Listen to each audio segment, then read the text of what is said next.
So a really useful strategy for supporting children with their worries is having a worry box or worry jar.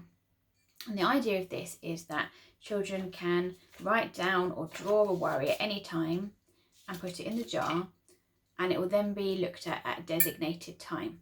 So the idea of this is that it stops that constant flow of worries coming at any time.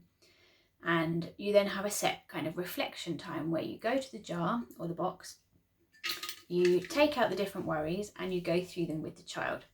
And then you categorise the worries into different categories. So we've got a bit of a system which makes us feel like we're more in control.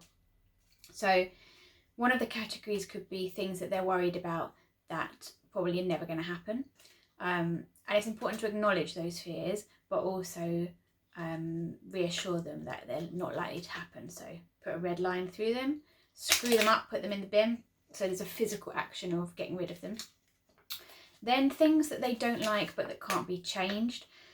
So again, acknowledging that that's a genuine feeling, but we don't have any control over that. So same, red line, throw them in the bin.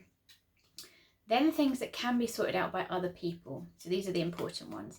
And you can even have other jars that are related to the other people. So you could have a school jar that worries that school are going to sort out, go into. You could have a home jar that parents or carers will sort out.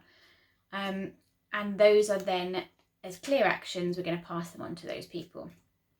And then the final one are things that they can do something about themselves, and you have a clear action. So again, you could have another jar that is for the ones that they're in control of. And the idea is that if maybe they're worried about having upset somebody, then the clear action could be they're going to say sorry to that person tomorrow. And you could even write the action on the note and it's there in the morning.